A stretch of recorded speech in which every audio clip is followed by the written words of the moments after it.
नमस्कार दोस्तों, दारिका career institute के यूट्यूब चैनल पर आपका हार्दिक स्वागत है। हम पिछले वीडियो में बात कर चुके हैं कालीबंगा सभ्यता की विशेषताएं चल रही थी। इससे पहले मैं एक बार इसे पुनः बता देता हूं। कालीबंगा कालीबंगा का यानी वर्तमान में किस जिले में है, यानी वर्तमान में राजस्थान के हनुमानगढ़ जिले में है कालीबंगा सभ्यता, जो किस नदी के किनारे विकसित हुई है? घग्गर नदी के किनारे विकसित हुई है। घग्गर नदी के उपनामों की भी बात की थी हमने, हकरा नदी, नाली नदी, नट नदी, इसके अलावा दरसदावती नदी आदि के नाम से भी इसे जाना जाता है। ठीक है, इसके बाद में बात करते हैं कालीबंगा का शाब्दिक अर्थ। कालीबंगा का शाब्दिक अर्थ बताया था काले रंग की चूड़ियां। इसमें एक शब्द आया था बंगा शब्द। बंगा शब्द किस भाषा का शब्द था? पंजाबी भाषा का शब्द था। जिस जिस पंजाबी भाषा में बंगा का अर्थ क्या होता है? चूड़िया होता है। फिर उसके बाद में कालीबंगा की खोज किसने की थी? यानी कालीबंगा की खोज 1951-52-53 में खोज की थी एक घोष ने, यानी अमलानंद घोष ने इसकी खोज की थी। फिर उसके बाद में उत्खनन ने बताया। उत्खनन यानी 1961 से लेकर 69 तक किसने? यानी बीवी लाल, ब्रजवासी लाल व बीके थापड़ ने इसका उत्खनन किया था। किस सभ्यता का? कालीबंगा सभ्यता का। फिर हम उसके आगे बात की थी हमने, यानी इसकी विशेषताओं की बात की थी। कालीबंगा की विशेषताएं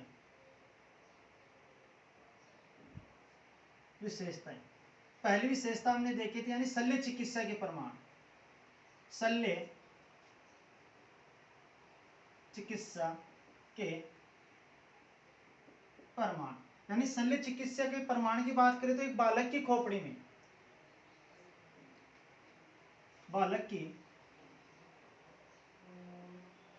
में 6 छिद्र मिले हैं। अब बालक की खोपड़ी में 6 छिद्र मिले हैं, शल्य चिकित्सा का प्रमाण माना जाता है, क्योंकि जो बालक की खोपड़ी में 6 छिद्र मिले हैं उसके घाव भरे हुए मिले हैं। इस आधार पर हम कह सकते हैं कि वास्तव में क्या थी? शल्य चिकित्सा ही थी, जिसे वैज्ञानिक भाषा में, शल्य चिकित्सा को वैज्ञानिक भाषा में हाइड्रोस्पोलिस कहा जाता है। फिर उसके बाद में अगली विशेषता की बात की थी, ऊंट की अस्थियां। ऊंट की अस्थियां के प्रमाण मिले हैं यहाँ से, इससे सभ्यता से। कौन सी सभ्यता से?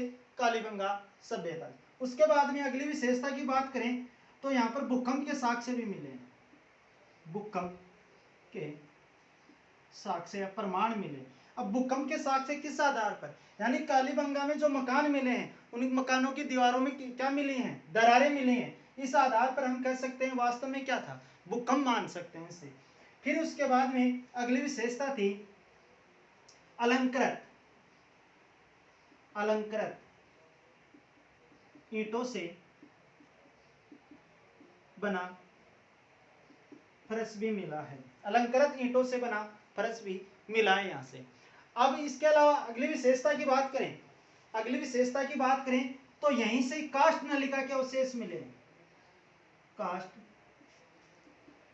नलिका के अवशेष मिले। एकमात्र विश्व का या संसार का या विश्व का एकमात्र ऐसा स्थान बताया जाता है कालीबंगा, जहां से किसके? काष्ठ के नलिका के अवशेष मिले हैं। काष्ठ यानी लकड़ी की नालियां मिली हैं। अब लकड़ी की नालियां मिली हैं, किसी तने को खोखला किया, यानी तने को खोखला किया और उसे दबा दिया जमीन में। फिर उसके बाद में उसको देखो साफ सफाई का भी पूरा ध्यान रखा गया है। यानी जैसे कोई नाली जा रही है, ऐसे अब नाली जा रही है तो साफ सफाई, कोई तने को खोखला कर दिया, फिर उसके बाद में साफ सफाई, जैसे वर्तमान में जो नालियां मिल रही हैं उसी प्रकार से, यानी नीचे इनके क्या लगा दिया? कोई बड़ा बर्तन या मटका लगा दिया गया। अब मटके के भी नीचे क्या है? छिद्र बनाए गए हैं। जैसे इधर बस्ती का पानी आएगा, इधर से पानी आएगा, पानी यहां जाएगा, अब पानी जमीन में चला जाएगा। अब फिर उसके बाद में यानी कुछ स्थान से आगे फिर मटका लगा दिया, बड़ा पत्थर लगा दिया, उसी प्रकार से छिद्र कर दिए। अब बस्ती का पानी आएगा, पानी इसमें जाएगा, पानी चला गया, किसी कचरे से भर गया, कचरे को उसको ढकने की व्यवस्था भी थी, ऊपर ढक्कन भी लगे हुए मिले हैं, ऊपर ढक्कन भी लगे हुए मिले। जो वर्तमान में नाली व्यवस्था दिखाई देती है हमें, उसी प्रकार की नाली व्यवस्था की भी क्या मिलती है, यहाँ पर व्यवस्था मिलती है। काष्ठ नलिका के अवशेष मिले, यानी लकड़ी की नालियां, जो संसार का एकमात्र स्थल बताया जाता है कालीबंगा। फिर उसके बाद अगर यानी यहीं पर नगरीय नियोजन की बात करें, नगर नियोजन, नगर नियोजन की बात करें तो नगर नियोजन की बात करें तो यानी सबसे पहले सड़क की बात करते हैं। सड़क, अब जो सड़क है उत्तर से तो दक्षिण की ओर जा रही थी और पूर्व से पश्चिम की ओर मिली है। नगर नियोजन की बात करें, अब उत्तर से दक्षिण की ओर जा रही है, पूर्व से पश्चिम की ओर जा रही है, जो किस पर काट रही है, समकोण पर काट रही है, समकोण पर काटती थी सड़कें। अब इसे सड़क जाल पद्धति को अलग अलग नाम दिया गया है, जैसे जाल पद्धति, जाल पद्धति। इसके अलावा बात करें तो ग्रिड पद्धति, ग्रिड पद्धति, चेस पद्धति, चेस पद्धति, ऑक्सफोर्ड पद्धति आदि इस सड़क जाल को क्या दिए गए हैं, नाम दिए गए हैं। उत्तर से दक्षिण की ओर, पूर्व से पश्चिम की ओर जा रही हैं सड़कें। अब अगर इस सड़क नियोजन के अनुसार बात करें तो सिंधु घाटी सभ्यता का स्थल है कालीबंगा। राजस्थान का एकमात्र ऐसा शहर है, कौन सा, जयपुर शहर है, जो किस पर बसा हुआ है, कालीबंगा की तर्ज पर बसा हुआ है। राजस्थान का एकमात्र ऐसा शहर है, कौन सा, जयपुर, जो किसकी तर्ज पर बसा हुआ है, कालीबंगा की तर्ज पर बसा हुआ है। अगर इसी नाली सड़क जाल की बात करें तो अगर जयपुर परकोटे की बात करें, यानी पुराने जयपुर की बात करें, तो वर्तमान में भी इसी प्रकार का जो कालीबंगा में सड़क जाल मिला है, उसी प्रकार का क्या मिलता है, जयपुर का भी मिलता है। बात करें तो यानी जयपुर के अगर परकोटे में आज हम भी वर्तमान में किसी भी अगर रास्ते में चले जाते तो मुख्य मार्ग पर आकर खुलता है। छोटे मार्ग में हमने प्रवेश कर लिया, वो मार्ग कहीं ना कहीं मुख्य मार्ग पर आकर खुलेगा और समकोण पर काटता था, इसलिए इसे क्या नाम दिया गया है, जाल पद्धति नाम दिया गया है, ग्रिड पद्धति नाम दिया गया है, चेस पद्धति नाम दिया गया है, ऑक्सफोर्ड नाम दिया गया है इसे। फिर इसके अलावा बात करें, यानी जो चेस होता है, शतरंज होता है, उसमें कितने खाने होते हैं शतरंज में, यानी कुल 64 खाने होते हैं शतरंज के खेलने वाले में, 64 खाने होते हैं। यह तो हो गई सड़कों की बात। यहीं से सिंधु लिपि के प्रमाण भी मिले हैं, यहीं से सिंधु लिपि के प्रमाण भी मिले हैं, जो बाएं से दाएं, बाएं से दाएं और दाएं से बाएं लिखी जाती थी, लिखी जाती थी। यानी किस प्रकार से, यानी यहां से जैसे शुरुआत की हमने किसी लाइन पर, यहां से चली, फिर यहां से शुरू हो गई, फिर यहां से हो गई, फिर यहां से हो गई, यानी अब यहां से हमने शुरुआत की, इसका प्रमाण कैसे मिलता है, जैसे हमने शुरुआत की है, जैसे वर्तमान में भी हम लिखते हैं, तो यहां से शुरुआत की हमने यहां पर, अब किसी भी क्या है, जगह छोटी रहेगी, जगह छोटी है और अक्षर क्या है, बड़ा है, तो हमें अन्य अक्षरों के मुकाबले इसे क्या कर दिया गया, छोटा कर दिया गया, ऐसा प्रमाण मिला है। फिर यहीं से शुरुआत होगी, यही साख से यहाँ पर मिला है, यानी कोई बड़ा अक्षर आ गया, जगह कम रही, तो उस अक्षर को अन्य के मुकाबले क्या कर दिया, उसे थोड़ा छोटा कर दिया, इसलिए इसे क्या नाम दिया गया है, सर्पाकार भी कहा जाता है, सेंधव लिपि भी कहा जाता है, जिसे आज तक नहीं पढ़ा गया है, जिसे आज तक नहीं पढ़ा गया है। ठीक है, फिर इसका स्क्रीनशॉट लेना चाहिए तो ले सकते हैं।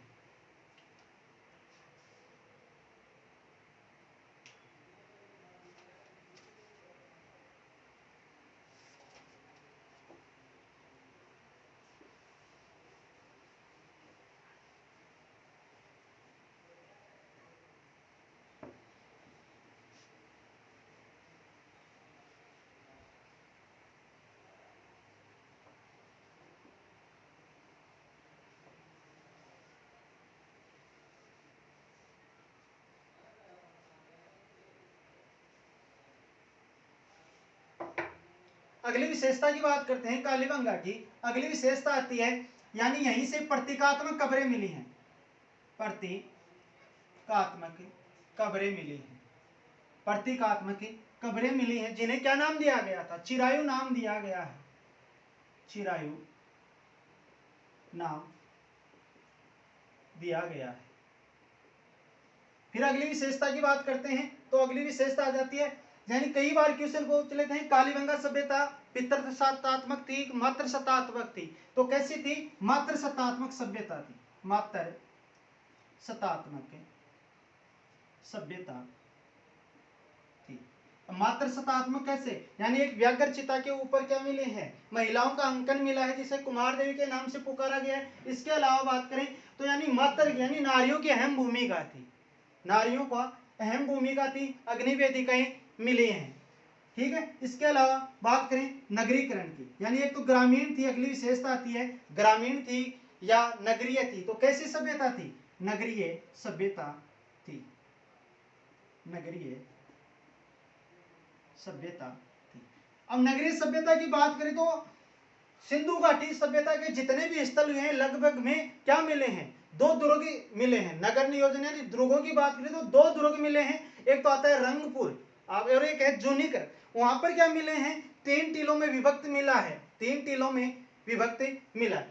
अब एक तो मिला है, जैसे बात करें इस प्रकार से 2 टीले मिले हैं, एक तो किस दिशा में? पूर्वी दिशा में है, पूर्वी दिशा में, और एक किस दिशा में? पश्चिमी दिशा में, पश्चिमी दिशा में। अब इनकी मुख्य विशेषता क्या है? यानी एकमात्र ऐसा स्थल है जो दोहरी प्राचीर यानी सुरक्षा प्राचीर से घिरा हुआ मिला है, दोहरी प्राचीर से घिरा हुआ मिला, एकमात्र स्थल ऐसा है। कौन सा है? कालीबंगा है। अब ये पश्चिमी दिशा में होने के कारण इसे क्या नाम दे दिया गया? पश्चिमी टीला नाम दे दिया गया। अब ये पूर्वी दिशा में है, लेकिन जो पश्चिमी दिशा में जो टीला है वो किस पर बना हुआ मिला है? चबूतरे पर बना हुआ मिला है, चबूतरे पर बना हुआ मिला है, और ये समतल भूमि पर बना हुआ मिला है, समतल भूमि पर यानी सपाट भूमि पर बना हुआ मिला।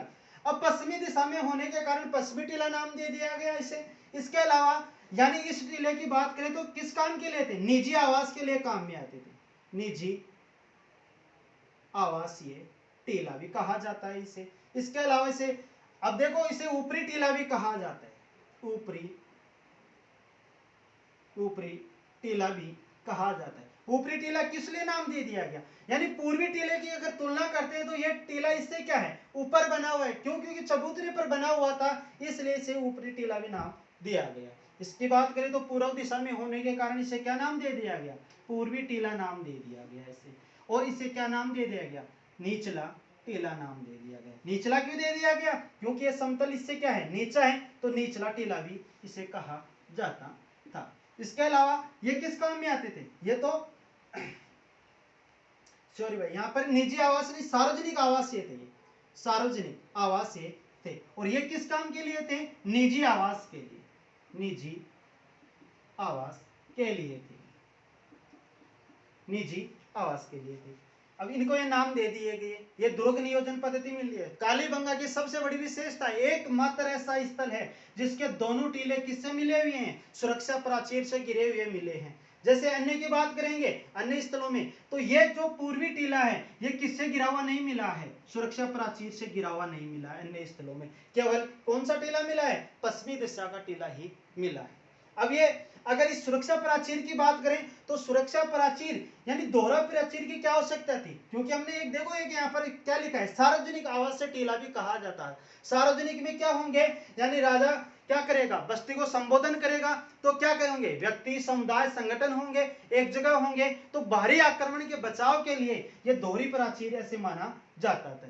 सार्वजनिक आवास का था, ये निजी आवासीय थे। ये 2 नगर नियोजन की बात होगी। अन्य बात करें कालीबंगा की विशेषताओं की, तो जुते हुए खेत के प्रमाण भी मिले हैं, जुते हुए खेत के प्रमाण भी मिले, जुते हुए खेत के प्रमाण यानी मिश्रित।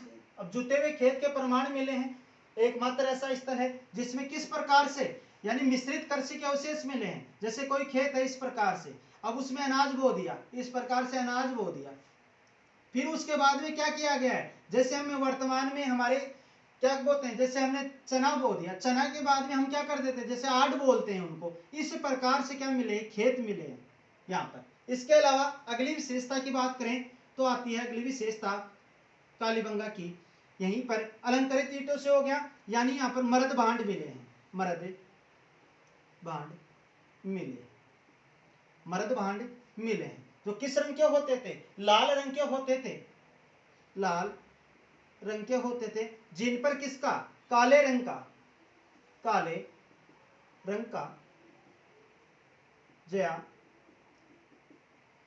किया गया है। ज्यामितीय यानी जैसे वर्तमान में जो कुमाऊं जाति मटके बनाती है, वो मटके को पकाने के बाद में उस पे जो लाल दिखाई देता है, फिर उसके बाद में अपनी हाथ की कलाकारी से क्या करते हैं? ज्यामितीय चित्र उकेरते हैं, वो होता है ज्यामितीय। इसलिए रंग कैसा था? लाल। लेकिन रंग ज्यामितीय की बात करें तो कैसा होता था? काला रंग का होता था।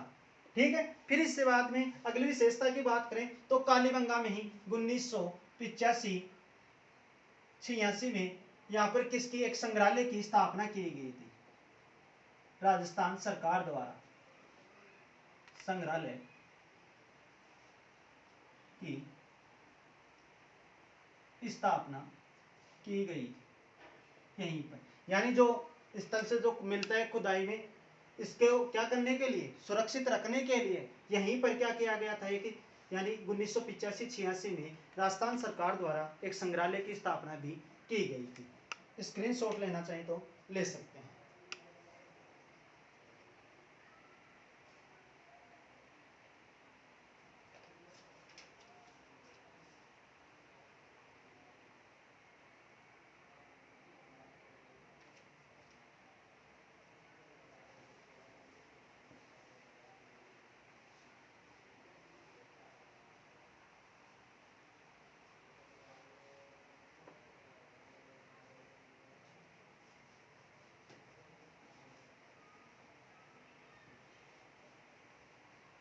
कालीबंगा की अगली विशेषता की बात करते हैं, यानी प्रसिद्ध इतिहासकार डॉक्टर दशरथ शर्मा ने, प्रसिद्ध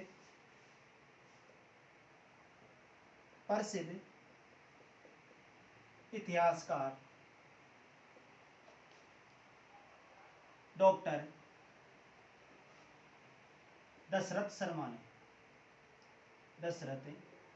शर्मा ने कालीबंगा को क्या बताया है?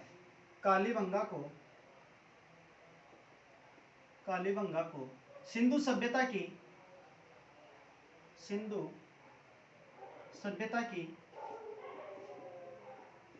तीसरी राजधानी भी बताया है। कौन? प्रसिद्ध इतिहासकार कौन है? डॉक्टर दशरथ शर्मा ने सिंधु सभ्यता की कौन सी? कालीबंगा को तीसरी राजधानी बताया है। यानी कालीबंगा को सिंधु सभ्यता की कौन सी राजधानी? तीसरी राजधानी। कई बार क्वेश्चन आ जाता है, या तो सीधा आ जाता है सिंधु सभ्यता की तीसरी राजधानी कालीबंगा, या पर वह कौन से इतिहासकार वे हैं जो कालीबंगा को यानी सिंधु सभ्यता की तीसरी राजधानी बताए? कौन से इतिहासकार हैं? डॉक्टर दशरथ शर्मा ने बताया था। इससे अगली विशेषता की बात करें, ये कैसी थी? पाषाणकालीन थी, ताम्रयुगीन थी, कांस्ययुगीन थी? कैसी थी? कांस्ययुगीन।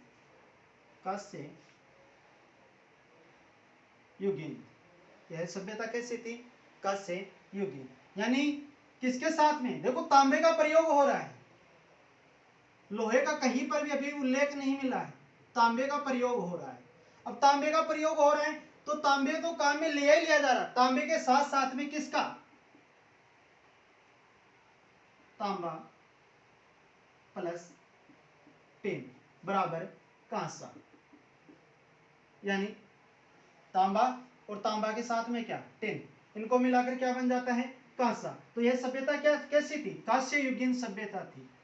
और सिंधु सभ्यता भी कैसी है? कांस्ययुगीन सभ्यता ही है। हमने देखो इधर बात की थी, अब ये तो तीसरी राजधानी होगी, लेकिन हड़प्पा और मोहनजोदड़ो को किसकी जुड़वा राजधानी? सिंधु की जुड़वा राजधानी किसने बताया था?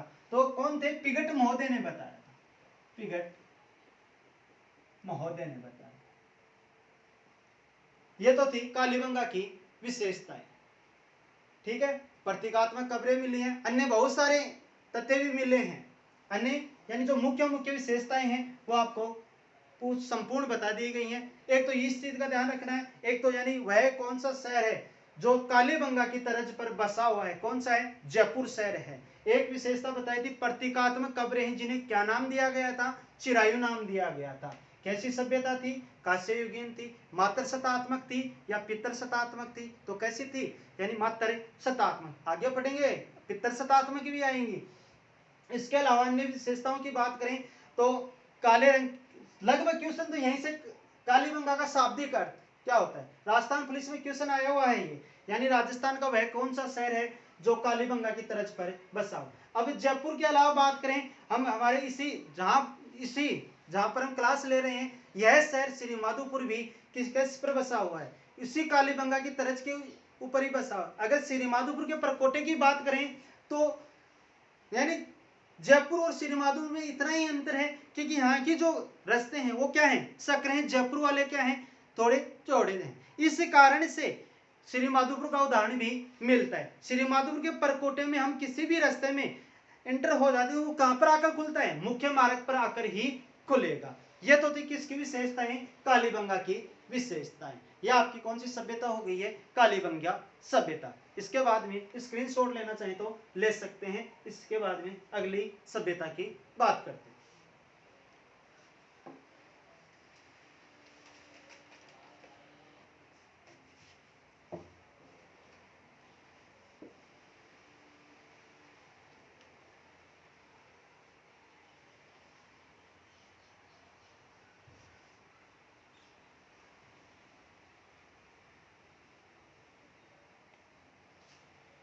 धारिका कैरियर इंस्टीट्यूट के चैनल को सब्सक्राइब, लाइक, पसंद आए तो जरूर करना। किसी प्रकार की कोई समस्या हो तो कमेंट बॉक्स में लिखकर भी बता सकते हैं। अगली सभ्यता आती है आहड़ सभ्यता। आहड़ सभ्यता, आहड़ सभ्यता कहां पर है, राजस्थान के उदयपुर जिले में है। उदयपुर जिले में आहड़ सभ्यता किस नदी की बात करें तो किस नदी के किनारे विकसित हुई है, नदी की बात करें तो आयड़ नदी के किनारे। अब आयड़ है, जब उदयपुर की पहाड़ियों से निकलती है तो किस नाम से निकलती है, आयड़ के नाम से निकलती है।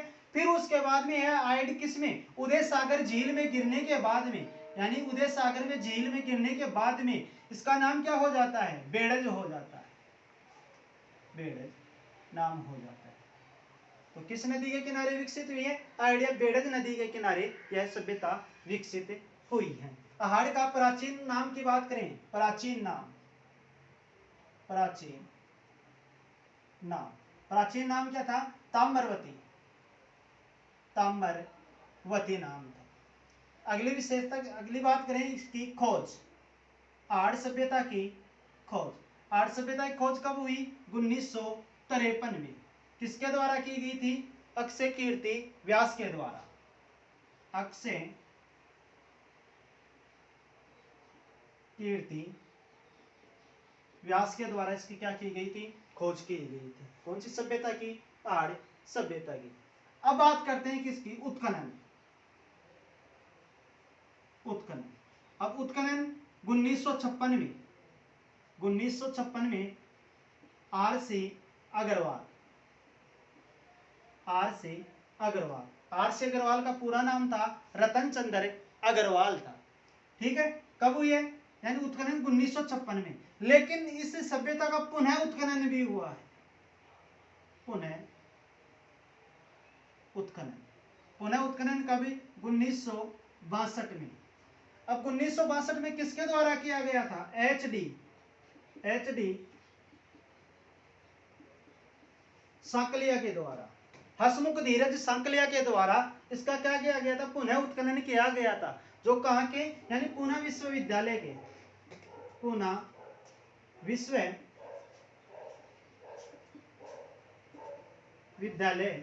के क्या थे, प्रोफेसर थे, पूना विश्वविद्यालय के प्रोफेसर थे।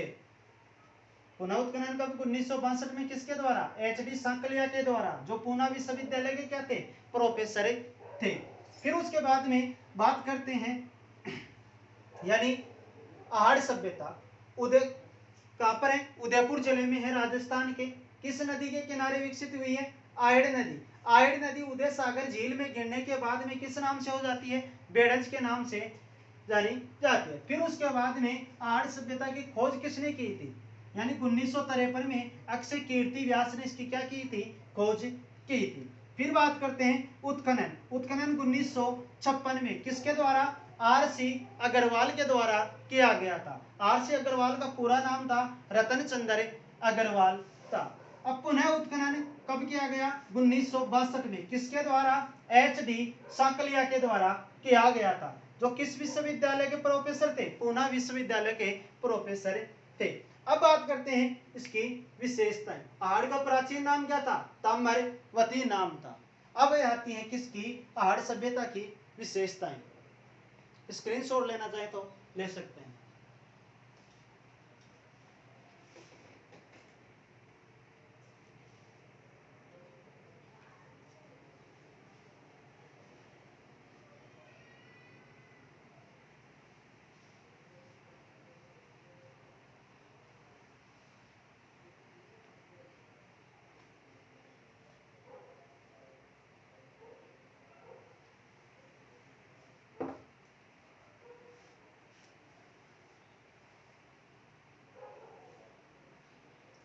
आहड़ सभ्यता की विशेषताएं।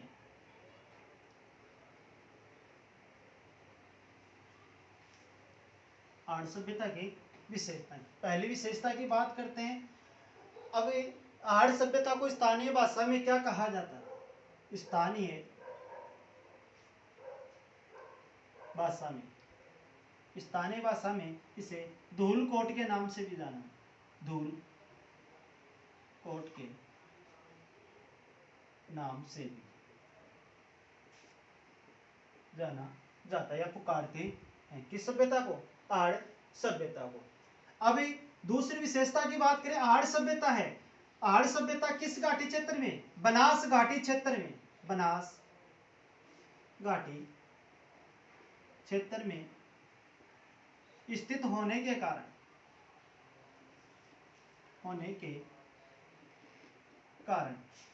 इसे बनास संस्कृति के नाम से भी जाना जाता है। अगली विशेषता की बात करें तो 10वीं 11वीं शताब्दी में, 10वीं 11वीं शताब्दी में यहाँ पर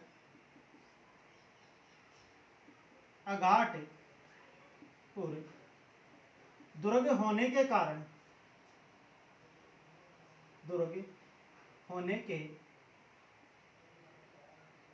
कारण इसे अघाटपुर भी कहा जाता है। अघाटपुर भी कहा जाता है। अगली विशेषता की बात करें, आहड़ सभ्यता से यानी अनाज रखने के बड़े बड़े पात्र मिले हैं,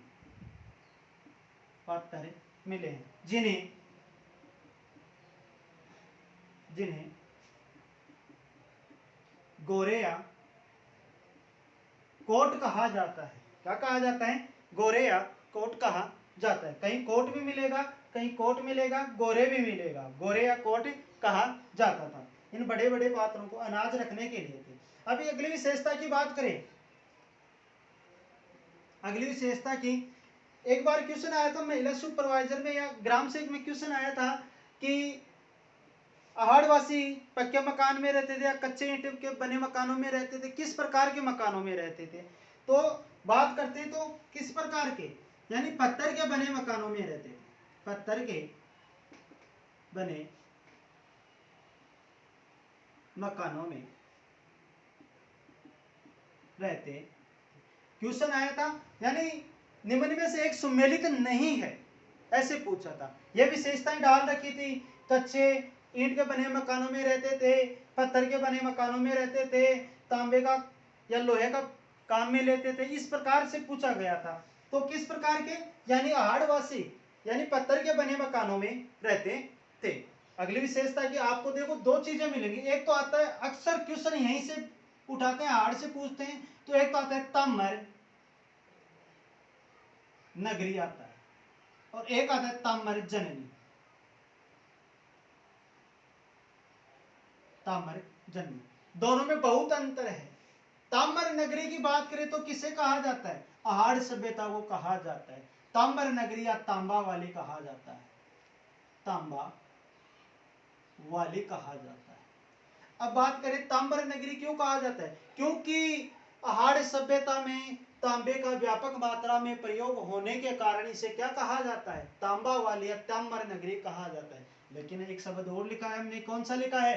ताम्र जननी लिखा है। ताम्र जननी किसे कहा जाता है? गणेश्वर सभ्यता को कहा जाता है, गणेश्वर सभ्यता को कहा जाता है। अब गणेश्वर सभ्यता कहाँ पर है? नीम का शिखर जिले के नीम का थाना में, जो किस नदी के किनारे? कांतली नदी के किनारे विकसित हुई है। अभी अक्सर ध्यान रखना है, ताम्र कई बार क्या पूछ लेता है? ताम्र जननी पूछ लेता है, तो कई बार कौन सा पूछ लेता है? ताम्र नगरी पूछ लेता है, तांबा वाली पूछ लेता है। तो ताम्र नगरी या तांबा वाली किसे कहा जाता है? आड़ सभ्यता को कहा जाता है। क्यों कहा जाता है? क्योंकि तांबे का व्यापक मात्रा में प्रयोग बर्तन आदि मिले हैं, इस कारण से तांबा वाली या ताम्र नगरी कहा जाता है। अगर ताम्र जननी की बात करें तो किसे कहा जाता है? गणेश्वर सभ्यता को कहा जाता है। क्यों? क्योंकि पाषाणकालीन सभ्यताओं में सबसे प्राचीन होने के कारण किसे कहा जाता है? गणेश्वर सभ्यता को कहा जाता है। आगे इसके आगे चर्चा भी करेंगे, इसके उदाहरण भी बताएंगे। इस गणेश्वर सभ्यता के वरदान स्वरूप दो एशिया की सबसे बड़ी खान है, यानी खेतरी झुंझुनू में खेतरी कॉपर लिमिटेड के नाम से एशिया की सबसे बड़ी तांबे की खान है, और एक है खोदरीबा अलवर। इस गणेश्वर और कांतले नदी के वरदान स्वरूप इनकी क्या हुई थी? उत्पत्ति या खोज हुई थी। स्क्रीनशॉट लेना चाहे तो ले सकते हैं।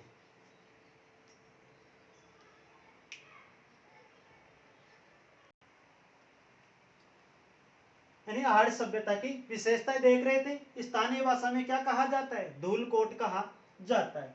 बनास घाटी क्षेत्र में स्थित होने के कारण इसे क्या कहा जाता था? बनास संस्कृति के नाम से भी जाना जाता था। 10वीं 11वीं शताब्दी में यहाँ पर कौन सा? अघाटपुर दुर्ग था, इस कारण से इसे क्या कहा जाता है? अघाटपुर के नाम से भी जाना जाता है। अनाज रखने के सबसे बड़ी विशेषता है किसकी? आर्य सभ्यता की। अनाज रखने के बड़े बड़े पात्र मिले हैं, जिन्हें क्या कहा जाता था? कोरिया कोट कहा जाता था। पत्थर के बने मकानों में रहते थे यहाँ के निवासी।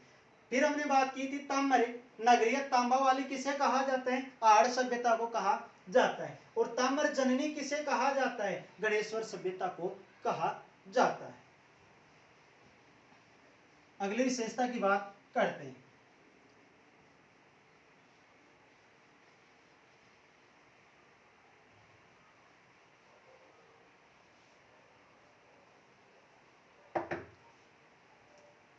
अगली विशेषता है कालीबंगा की, यानी जो पहाड़ के निवासी थे वो किससे?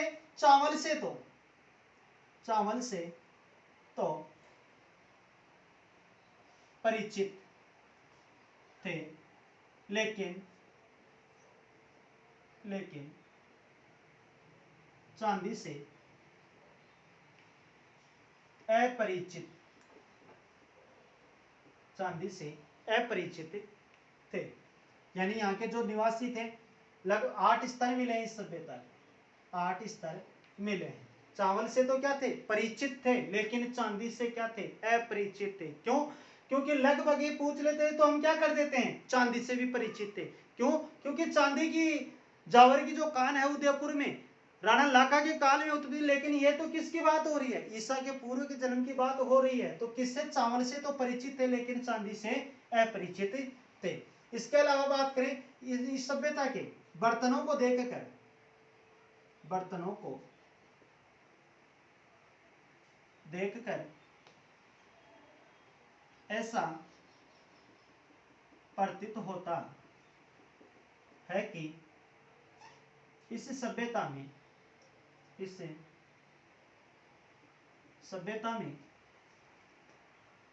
ईरानी संस्कृति का प्रवेश हो चुका था।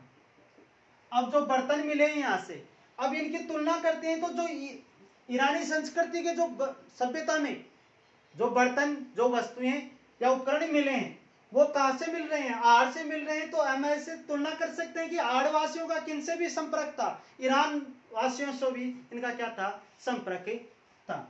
फिर उसके बाद में अगली विशेषता की बात करते हैं।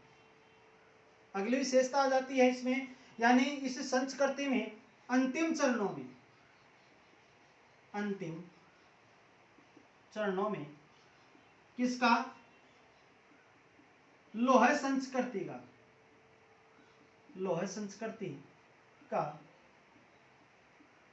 प्रवेश हो चुका था। अब ये बात केवल एक व्यक्ति बता रहा, एक इतिहासकार बता रहा है। कौन? गोपीनाथ शर्मा बता ये बात। यानी आहड़ के अंतिम चरणों में लोह संस्कृति का क्या हो चुका था? प्रवेश हो चुका था। अंतिम चरणों में 79 प्रकार के लोहे के अवशेष मिले। किस सभ्यता से? आहड़ सभ्यता से। अब बात करते हैं अंतिम चरणों में तो लोहे के, लेकिन भारत में सर्वप्रथम लोहे के साक्ष्य कहां से मिले हैं? अगर भारत की बात करें, भारत में सर्वप्रथम लोहे के साक्ष्य कहां से मिले हैं? बात करें यूपी के एटा जिले के अतिरंज खेड़ा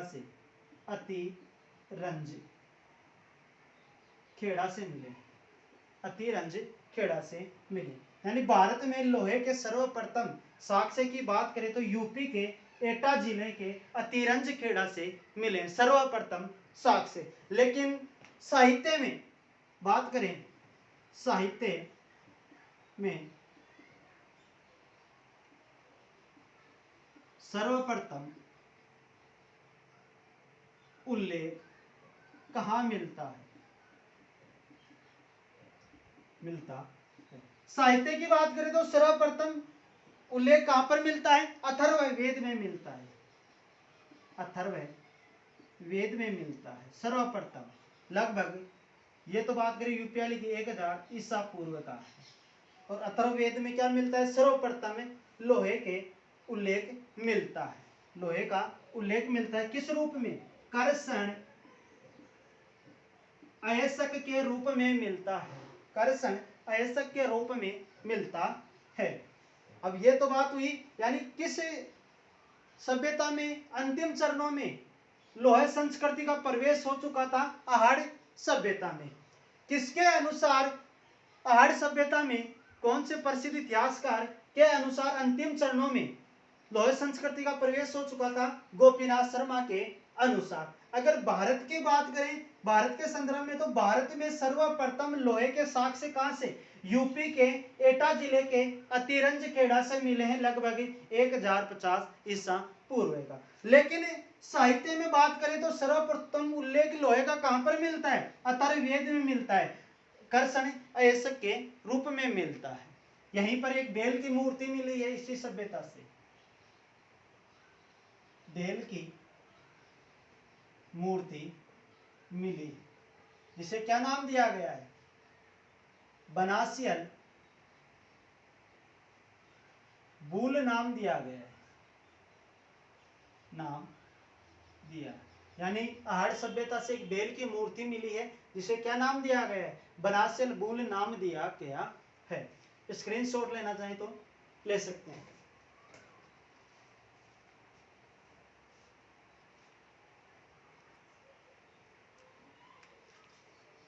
यानी इसी सभ्यता से, कौन सी? आहड़ सभ्यता से बेल की मूर्ति मिली है, जिसे क्या नाम दिया गया है? बनासियल बूल नाम दिया गया है। चावल से ये लोग क्या थे? परिचित थे, लेकिन चांदी से क्या थे? अपरिचित थे। अब इस आहड़ सभ्यता के बर्तनों को देखकर ऐसा प्रतीत होता है कि इस सभ्यता में किसका? ईरानी संस्कृति का भी क्या हो चुका था? प्रवेश हो चुका था। प्रसिद्ध इतिहासकार कौन? गोपीनाथ शर्मा। गोपीनाथ शर्मा के अनुसार आहड़ सभ्यता के अंतिम चरणों में कौन सी संस्कृति का? लोह संस्कृति का क्या हो चुका था? प्रवेश हो चुका था। यानी 79 प्रकार के क्या मिले हैं? उपकरण या अवशेष मिले हैं। लेकिन अब यहाँ से लोहे की बात हो रही है तो, लेकिन भारत में सर्वप्रथम लोहे का साक्ष्य कहाँ से, यूपी के एटा जिले के अतिरंज खेड़ा से मिला है। अब लेकिन साहित्य में सर्वप्रथम उल्लेख कहाँ पर मिल रहा है, अथर्ववेद में मिलता है, न कि ऋग्वेद में, सामवेद, यजुर्वेद। यानी चौथा जो वेद था कौन सा, अथर्ववेद। जो बचे हुए 3 थे वो किस नाम से जाने जाते थे, वेद त्रयी के नाम से जाने जाते थे। इससे अगली विशेषता की बातें करते हैं।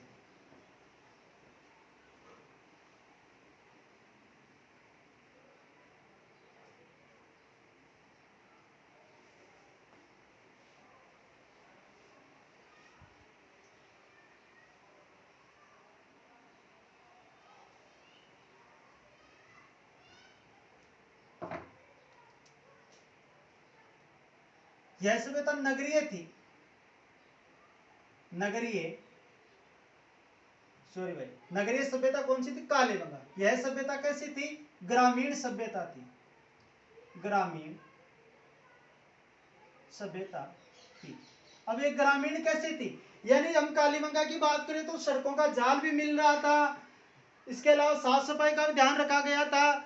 इसके अलावा बात करें तो किसकी, आहड़ सभ्यता की, यानी जो मकान हैं वो क्या मिले हैं, कहीं एक मकान यहाँ मिल रहा है, यानी पंक्तिबद्ध मकान नहीं मिले, कहीं एक यहाँ बना हुआ है, एक यहाँ बना हुआ है, पंक्तिबद्ध मकान नहीं मिले हैं। इस कारण से ये क्या थी, ग्रामीण सभ्यता थी। ध्यान रखना इस चीज का। नगरीय सभ्यता कौन सी थी, कालीबंगा सभ्यता थी। फिर उसके बाद भी बात करते हैं तो ये कैसी थी, मातृ सत्तात्मक थी या पितृ सत्तात्मक थी, तो कैसी थी ये, पितृ सत्तात्मक सभ्यता थी, पितृ सत्तात्मक सभ्यता थी। इससे अगली विशेषता की बात करें, पितृ सत्तात्मक सभ्यता थी। फिर इससे अगली विशेषता आ जाती है, यानी इसके काल, यानी 1900 ईसा पूर्व से, और इसके बाद 1900 से 1200 ईसा पूर्व, 1200 ईसा पूर्व। कालक्रम की बात करें तो 1900 ईसा पूर्व से 1200 ईसा पूर्व। कालीबंगा का कितना था, 2300 से 1750। कालीबंगा का 2300 से 1750 बीसी यानी ईसा पूर्व था। ये इसके कालक्रम की बात हुई। कौन सी, किस सभ्यता की, पहाड़ सभ्यता की। कैसी सभ्यता थी, ग्रामीण सभ्यता थी, पितृ सत्तात्मक सभ्यता थी। काल कितना था, 1900 ईसा पूर्व से 1200 ईसा पूर्व था। इसके अलावा बात करें इसे सभ्यता की, कालक्रम की बात होगी तो अगले आ जाती है इसे सभ्यता के कितने स्तर, यानी 8 स्तर मिले, 8 स्तर मिले हैं। कौन सी सभ्यता के, आर्य सभ्यता के। अगर परिवार की बात करें, परिवार की बात करें तो कैसा था, संयुक्त परिवार प्रथा प्रचलित में थी, संयुक्त परिवार प्रथा प्रचलित थी। क्यों, क्योंकि 6 चूल्हे एक साथ मिले, 6 चूल्हे एक साथ मिले, यानी सीधी सी पता लग रहा है संयुक्त परिवार। यानी अगर एकल परिवार होगा तो 6 चूल्हे की आवश्यकता कहां पर होगी, 6 चूल्हे एक साथ मिले हैं, तो इस आधार पर हम कह सकते हैं कि कौन सी प्रथा, संयुक्त परिवार प्रथा भी क्या रही होगी, प्रचलित में रही होगी। ये इसकी विशेषता है। कैसी सभ्यता थी, ग्रामीण सभ्यता थी। लेकिन कालीबंगा कैसी थी, नगरीय सभ्यता थी।